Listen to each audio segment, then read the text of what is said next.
Hello everyone, so I just got this monitor M27Q. So this was launched recently.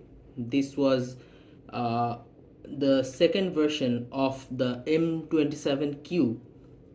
So the M27Q uses a sharp panel, and whereas this uses a LG panel.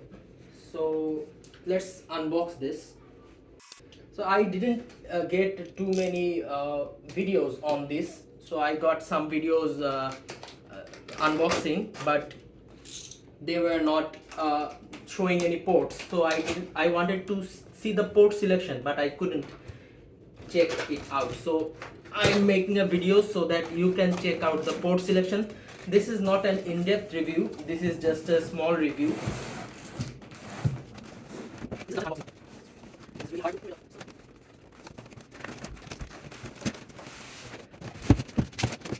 If you want to check out the box, you can.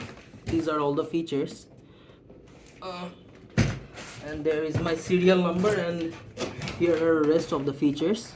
If you want to check, here we go. And on the front there is the front panel of the monitor, and that's it. So let me place, what did I get here? Wait, so here it is, and let me unbox it.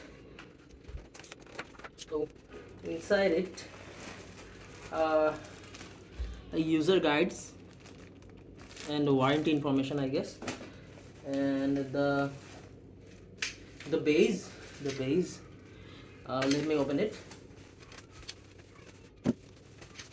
The metal base, it is metal, and it is plastic, but it's good quality. And here it's written KVM monitor, if you can see, KVM monitor, and it's pretty solid, and I like it. The new model, and the different from M27Q, and this is for the P. P and Q is different. So what cables do I get? So firstly I get a display cable, which I will use for my graphics card to connect my monitor, and you get a HDMI cable, which you can use for PS5 and Xbox, and USB A to this port. So for the KVM functionality and the OSD, you can use this.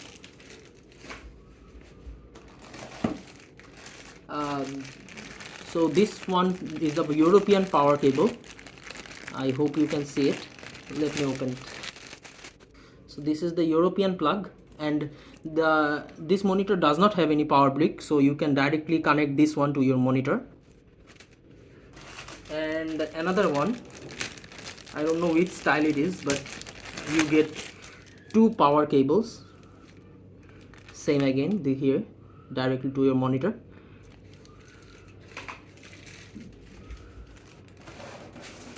So here is the main display, pretty huge in my opinion. Many people use different bigger monitor, but I think this is the biggest one for me. Pretty heavy, I must say. So I hope you can check out the ports. Here are all the ports. Let me take out the camera and show you properly. So here are all the ports: HDMI 1, HDMI 2, display port, USB-C, the headphone jack, and there are one USB input and two USB outputs. And here is the power cable, or the power socket, you can say, and M27Q. So that's all, dear friends. I just wanted to show you. Okay, let me try to show you the front panel as well, just to finish it off. So here it is. So pretty good looking. So let me show you the KVM functionality of this monitor. So basically I connected two devices to the monitor. Firstly, it is my Xiaomi TV box. You can see right there. And there is my desktop as well, which is connected. So the keyboard is working perfectly and the mouse as well. So for the Xiaomi TV box, I connected it through the HDMI 1 port of the monitor, and for the USB I connected it to the USB-C on the back of the monitor. And let me check out the desktop now. So it is shifting to the CPU. I press the KVM button on the back of the monitor right here. So as you can see, the mouse is working and the keyboard is working as well. So what I did was I connected the display port of the monitor to my CPU, the USB input port of the monitor to the CPU as well. So these are getting connection through the USB, and the display is getting connection through the display port. That's it. Thank you.